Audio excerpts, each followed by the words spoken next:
सबको जय मसीह की। मेरे प्रिय भाई और बहनों, आज मैं परमेश्वर का धन्यवाद करता हूँ कि एक और बार परमेश्वर ने आपके बीच मुझे आने का अवसर दिया और परमेश्वर के वचन से आप लोगों के बीच में बातें करने का अवसर दिया। इसके लिए मैं परमेश्वर का धन्यवाद करता हूँ। तो आप सब कैसे हैं? मैं आशा करता हूँ कि परमेश्वर के अनुग्रह से, परमेश्वर की दया से आप सब अच्छे हैं। तो मेरे प्रियो, आप लोगों में से जितने भी भाई बहन इस परिवार इस चैनल पर पहली बार आए हैं, मैं आपसे अनुरोध करता हूं कि इस चैनल को आप सब्सक्राइब कर लें और बेल आइकन को प्रेस करके नोटिफिकेशन को ऑन कर लें, ताकि हमारे आने वाले वीडियो सबसे पहले आप तक पहुंच सके। और लाइक करें, ज़्यादा से ज़्यादा शेयर करें, ताकि परमेश्वर का वचन और भी लोगों तक पहुंच सके। मसीह ग्रुपों में भी इस वचन को शेयर करें, ताकि मसीही का जो लोग है, जो परमेश्वर की जो लोग हैं, वो सिद्ध हो सके यीशु मसीह के नाम से। महान परमेश्वर को धन्यवाद करता हूँ। आइए इस समय हम लोग आज के विषय पर जाएंगे। आज का विषय है परमेश्वर के वचन का उद्देश्य। हालेलुया। तो वचन में जाने से पहले मैं छोटी सी एक प्रार्थना करूंगा, ताकि हम परमेश्वर की अनुग्रह में, परमेश्वर की उपस्थिति में बने रहें। धन्यवाद मेरे परमेश्वर पिता, आपकी स्तुति करता हूं, आपकी बड़ाई करता हूं मेरे पिता। आज आपने प्रभु एक और बार मुझे अवसर दिया प्रभु, वचन से आपके लोगों को उत्साहित करने के लिए प्रभु, आपके लोगों को दृढ़ करने के लिए मेरे परमेश्वर पिता। प्रभु आज जो वचन, जो विषय है पिता, उस वचन को, उस विषय को प्रभु अपने लोगों को समझने में प्रभु और वचन के अनुसार चलने में मेरे परमेश्वर पवित्र पिता आप मदद करना यीशु मसीह के नाम से। जितने भी भाई बहन आज के इस वचन को सुनेंगे पिता और आगे भी सुनेंगे मेरे परमेश्वर, उनको भी प्रभु आप आशीष करना यीशु मसीह के नाम से। हालेलुया। मैं धन्यवाद करता हूँ मेरे परमेश्वर, यीशु के नाम से प्रार्थना मांगता हूँ। आमीन, आमीन, हालेलुया। महान परमेश्वर को धन्यवाद करते हैं। आप लोगों ने जैसा कि थंबनेल में देखा है कि आज का विषय क्या है। आज का विषय है परमेश्वर के वचन का उद्देश्य। तो आइए हम लोग पढ़ेंगे दूसरा तीमुथी उसका 3 अध्याय, हम लोग पढ़ेंगे 14 से लेकर 17 तक। मैं आप लोगों के लिए पढ़ता हूँ। यहाँ लिखा है 14 से, पर तू उन बातों पर जो तूने सीखी है और विश्वास किया है, यह जानकर दृढ़ बना रह कि तूने उन्हें किन लोगों से सीखा है और बचपन से पवित्र शास्त्र तेरा जाना हुआ है, जो तुझे मसीह पर विश्वास करने से उद्धार प्राप्त करने के लिए बुद्धिमान बना सकता है। संपूर्ण पवित्र शास्त्र परमेश्वर की प्रेरणा से रचा गया है और उपदेश और समझाने और सुधारने और धार्मिकता की शिक्षा के लिए लाभदायक है, ताकि परमेश्वर का जन सिद्ध बने और हर एक भले काम के लिए तत्पर हो जाए। आमीन। यहाँ पर पौलुस इस पत्री को, इस लेटर को तीमुथियुस के नाम लिख रहा है और यहाँ तीमुथियुस से कहता है 14 वचन पर तू उन बातों पर जो तूने सीखी है और विश्वास किया है, यह जानकर दृढ़ बना रह कि तूने उन्हें किन लोगों से सीखा है। हालेलुया। मेरे प्रियो, पौलुस तीमुथियुस को उन बातों को याद दिलवा रहा है जो उसने सीखी थी, मतलब परमेश्वर के वचन को सीखा था।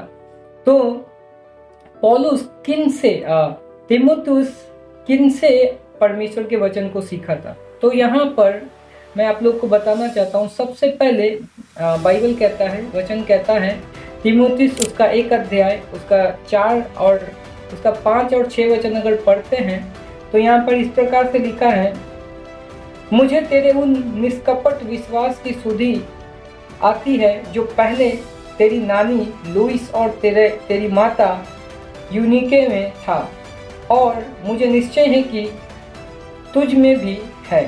तो मेरे प्रियो, ये बात हम देखते हैं कि पहले तीमुथियुस अपने माँ से, अपने नानी से परमेश्वर के वचन को सीखा।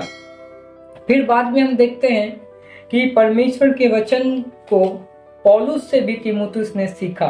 उसी का 2 अध्याय यदि हम 1 और 2 वचन पढ़ते तो यहाँ पे साफ साफ लिखा है, इसलिए हे मेरे पुत्र, तू उस अनुग्रह से जो मसीह यीशु में है बलवंत हो जा, और जो बातें तूने बहुत से गवाहों के सामने मुझसे सुनी है उन्हें विश्वासी मनुष्यों को सौंप दे, जो दूसरों को भी सिखाने के योग्य हो। हालेलुया। तो यहाँ कहता है पौलुस, तूने मुझसे सीखे और उन लोगों को सौंप दे जो सिखाने के योग्य हो। तो यहाँ दो बातें हैं। तीमुथियुस पहले अपनी माता से, यानी अपने घर से, अपने परिवार से ही, अपनी माँ, अपनी नानी से सीखी थी परमेश्वर के वचन को। बाद में जब पौलुस के साथ उनका मुलाकात हुआ, पौलुस से जब वो मिला, पौलुस के साथ वो जब रहता गया, तो पौलुस के द्वारा तीमुथियुस ने बहुत सारे परमेश्वर के वचन को सीखा, बहुत सारी शिक्षाओं को सीखा। मेरे प्रियो, इस समय मैं आप लोगों से एक बात कहना चाहता हूँ कि आप अपने बच्चों को घर में परमेश्वर के वचन को सिखाइए। देखिए, ये कितना ही धन्य बात है, कितना ही आशीषित एक बात है कि तीमुथियुस बचपन से ही पवित्र शास्त्र को सीख रहा था, और सिखाने वाले कोई बाहर के व्यक्ति नहीं है, बल्कि सिखाने वाले उनके घर के ही उनकी माँ और उनकी नानी थी। जब पौलुस के संपर्क में आया, जब पौलुस की बातों को वो सुना है, तो मैं विश्वास करता हूँ कि उनकी बातों को सुनकर उन्हें विश्वास हो गया, क्योंकि वो पहले से ही अपनी नानी और अपनी माता से सारी बातों को जहाँ तक हो सका वो सीखा है। तो हमें भी अपने बच्चों को सिखाना चाहिए बचपन से ही, ताकि वो बड़े होते जाए और परमेश्वर में लीन होता जाए, परमेश्वर में विश्वास उनका बढ़ता जाए। हालेलुया। ये तो था, हम लोगों ने देखा कि तीमुथियुस जो अपनी नानी से, अपनी माँ से और पौलुस से सीखा था। तो आगे कहता है, दूसरा है, आगे कहता है 16 में, वचन 16 में लिखा है, संपूर्ण पवित्र शास्त्र परमेश्वर की प्रेरणा से रचा गया है। पवित्र शास्त्र कोई मनुष्य की द्वारा नहीं, कोई मनुष्य के खुद का विचार नहीं, बल्कि पवित्र शास्त्र परमेश्वर की प्रेरणा से रचा गया है, बल्कि परमेश्वर के आत्मा के द्वारा रचा गया है। हालेलुया। और जब इन बातों को हम लोग पढ़ते हैं पतरस की पत्री में, पतरस की पत्री 2 अध्याय, अगर हम लोग 21 वचन को देखते हैं, तो वहाँ पतरस की पत्री में भी इन बातों को बताया गया है। मैं आप लोगों के लिए पढ़ना चाहूँगा पतरस की पत्री, उसका 1 अध्याय 20 और 21 वचन में इस प्रकार से लिखा है, पर पहले यह जान लो कि पवित्र शास्त्र की कोई भी भविष्यवाणी किसी के अपने ही विचारधारा के आधार पर पूर्ण नहीं होती, क्योंकि कोई भी भविष्यवाणी मनुष्य की इच्छा से कभी नहीं हुई, पर भक्तजन पवित्र आत्मा के द्वारा उभारे जाकर परमेश्वर की ओर से बोलते थे। हालेलुया। तो परमेश्वर के ओर से बोलते थे कौन? परमेश्वर के भक्त लोग, परमेश्वर के दास लोग परमेश्वर की ओर से बोलते थे। हालेलुया। और मैं ये क्यों कहता हूँ कि परमेश्वर का वचन जो है वो कोई मनुष्य नहीं, बल्कि परमेश्वर अपने आत्मा के द्वारा अपने लोगों को, अपने भविष्यवक्ताओं को, अपने दासों को प्रेरित किया गया था, उन्हें उत्साहित किया गया था, उनके मनों में बातें किया गया था। और वो लोग जैसे यीशु मसीह के चेले थे, जैसे पुराने नियम में बाकी जो लोग थे, उन सभी ने परमेश्वर के वचन को लिखा। और आज परमेश्वर का हम धन्यवाद करते हैं कि परमेश्वर की दया से आज हम लोग परमेश्वर की बातों को सुन पा रहे हैं, पढ़ पा रहे हैं, परमेश्वर की इच्छाओं को जान पा रहे हैं। हालेलुया। और आइए हम देखते हैं कि मनुष्य का विचार क्या है और परमेश्वर का विचार यहाँ पे क्या है। यदि हम लोग यशायाह की पुस्तक को खोलते हैं, उसका 55 अध्याय 8 से लेकर 11 वचन तक, यहाँ पे इस प्रकार से लिखा है, क्योंकि यहोवा कहता है, मेरे विचार और तुम्हारे विचार एक समान नहीं है, ना तुम्हारी गति और मेरी गति एक सी है, क्योंकि मेरी और तुम्हारी गति में और मेरे और तुम्हारे बीच, तुम्हारे सोच विचारों में आकाश और पृथ्वी का अंतर है। 11 वचन मैं पढ़ूंगा। उसी प्रकार से मेरा वचन भी होगा जो मेरे मुख से निकलता है, वह व्यर्थ ठहर कर मेरे पास ना लौटेगा, परंतु जो मेरी इच्छा है उसे वह पूरा करेगा और जिस काम के लिए मैंने उनको भेजा है उसे वह सफल करेगा। हालेलुया। तो यहाँ हम साफ साफ देखते हैं कि परमेश्वर का विचार मनुष्य का विचार जमीन आसमान का फर्क है, ये खुद परमेश्वर कहता है। तो ये सवाल ही नहीं हो सकता है कि मनुष्य ने लिखा। आज बहुत से लोग कहते हैं कि यार ये तो मनुष्य की बातें हैं, लेकिन ये मनुष्य की बातें नहीं, ये परमेश्वर की बातें हैं। और बाइबल कहता है परमेश्वर के वचन के विषय में, आकाश और पृथ्वी टल जाएगी परंतु मेरा कहा हुआ एक वचन भी न टलेगा। हालेलुया। परमेश्वर का वचन जीवित है और परमेश्वर का वचन दो धारी तलवार है जो गांठ गांठ और गुद्दे गुद्दे को आर पार छेदता है और मनों को जांचने वाला जानता है कि इसकी मनसा क्या है। हालेलुया। तो मेरे प्रिय भाई बहनों, हमें इस बात से आश्वासन मिलता है, हमें इस बात पर विश्वास करना चाहिए कि बाइबल जो है वो किसी मनुष्य की ओर से नहीं बल्कि परमेश्वर की ओर से रचा गया, परमेश्वर की ओर से बचाया गया। इसलिए परमेश्वर ने अपने दासों के द्वारा अपने वचन को लिखवाया है। हालेलुया। और एक और जो विषय है वो है परमेश्वर का वचन का उद्देश्य। और उद्देश्य देखिए, ये मेन मुद्दा है, ये मेन विषय है कि उद्देश्य क्या है। अब मैं 16 से 17 पढ़ूंगा, तीमुथियुस 2 का 16-17। यहाँ लिखा, संपूर्ण पवित्र शास्त्र परमेश्वर की प्रेरणा से रचा गया है और उपदेश और समझाने और सुधारने और धार्मिकता की शिक्षा के लिए लाभदायक है। अब यहाँ जो है परमेश्वर के वचन का उद्देश्य 17 में मिलता है। या क्या लिखा है, ताकि परमेश्वर का जन सिद्ध बने और हर एक भले काम के लिए तत्पर हो जाए। उद्देश्य क्या है? उद्देश्य परमेश्वर का वचन, परमेश्वर के जो लोग हैं, परमेश्वर का जो जन है वो क्या बने? वो सिद्ध बने।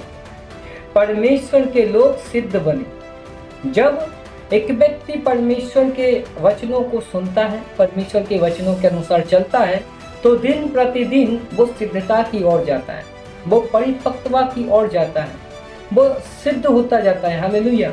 तो हमें भी परमेश्वर सिद्ध होना, सिद्धता के रूप में परमेश्वर हमें देखना चाहता है। एक वचन मैं आप लोग के लिए पढ़ना चाहूंगा और वो वचन है मत्ती की पुस्तक, उसका 5 अध्याय, उसका 16वां वचन में इस प्रकार से लिखा हुआ है। मैं पढ़ता हूँ, मत्ती 5 अध्याय उसका 16 वचन। उसी प्रकार तुम्हारा उजियाला मनुष्यों के सामने चमके कि वे तुम्हारे भले कामों को देखकर तुम्हारे पिता की जो स्वर्ग में है बड़ाई करे। हालेलुया। तो यहाँ कहता है उसी प्रकार तुम्हारा उजियाला मनुष्यों के सामने चमके। हमारा उजियाला चमके तो हम कैसे चमक सकते हैं? हम कैसे मनुष्यों को परमेश्वर के स्वभाव को दिखा सकते हैं? जब हम परमेश्वर के वचन को पढ़ते हैं, जब हम परमेश्वर के वचन को सुनते हैं और उनके अनुसार जब चलते हैं, तब उनके अनुसार जब चलते तो हम धीरे धीरे सिद्ध होते जाते हैं दिन प्रतिदिन। और यहाँ पे क्या कहता है? चमके, वे तुम्हारे भले कामों को देखकर तुम्हारे पिता की जो स्वर्ग में है बड़ाई करे। हमारे भले कामों को देखकर। मेरे प्रियो, आपको पता है, हम सभी जानते हैं कि हम जब मसीह में नहीं थे, आप जब मसीह में नहीं थे, तो आपका स्वभाव क्या था? हम सबों का स्वभाव क्या था? लेकिन जब हम परमेश्वर को विश्वास करते हैं, परमेश्वर में आते हैं, तो हमारा जो स्वभाव है वो स्वभाव दिन प्रतिदिन बदलता जाता है, दिन दिन बदलता जाता है और हम परमेश्वर के अनुसार चलना आरंभ करते हैं। हम पिछले विश्वास में जब हम मसीह को नहीं जानते थे तो हम नशे करते थे, शराब पीते थे, बहुत प्रकार से जो गंदे काम हैं, जो बाइबल के अनुसार, जो परमेश्वर की दृष्टि में घृणित काम है, वो हम लोग करते थे, क्योंकि हमें परमेश्वर के विषय में पता नहीं था। परमेश्वर कौन है? जीवित परमेश्वर कौन है? सच्चा परमेश्वर कौन है? परमेश्वर मनुष्य से क्या चाहता है? ये तमाम बातें, बहुत सारी बातें हैं जो हमें और आपको पता नहीं था। लेकिन जब हम और आप परमेश्वर को विश्वास किए, ये भी बात है कि हम और आप परमेश्वर पर विश्वास नहीं किए, बल्कि आपको और हमें परमेश्वर ने अपने राज्य में लाया, अपने प्रिय पुत्र के राज्य में लाया। क्योंकि बाइबल साफ साफ कहता है कि तुमने मुझे नहीं चुना, परंतु मैंने तुम्हें चुना ताकि तुम्हें नियुक्त करूं। ठीक है ना? तो हम ये बात ना सोचे कि हमने परमेश्वर पर विश्वास किया, हमने परमेश्वर को चुना, नहीं, परमेश्वर ने हमें चुना। हालेलुया। ताकि हम परमेश्वर के ठहराए हुए के अनुसार, उनके बातों के अनुसार हम चल सके। हालेलुया। उसी प्रकार से इफिसियों की पत्री में भी ऐसे ही एक बात को कहता है कि परमेश्वर जो यहाँ पर इफिसियों की पत्री उसका 2 अध्याय उसका 10 वचन में इस प्रकार से लिखा है, क्योंकि हम उसके बनाए हुए हैं। हम किसके? हम परमेश्वर के बनाए हुए हैं।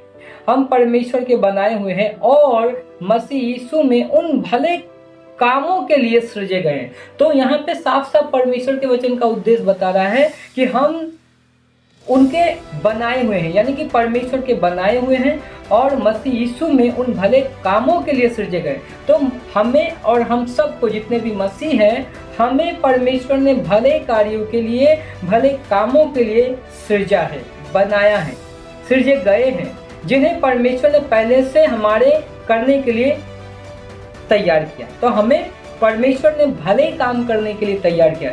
लेकिन मेरे प्रियो, जब हम लोग परमेश्वर को नहीं जानते थे तो हम भले काम नहीं बल्कि हम बुरे काम करते थे, और उस बुरे काम में भी हम कुछ कुछ भले काम कर देते थे, जिसके कारण हमें लगता था कि अरे नहीं, हम तो प्रभु में विश्वास करते, मतलब परमेश्वर में विश्वास करते। वो जो परमेश्वर था हमारे लिए वो संसारिक परमेश्वर था, ठीक है ना।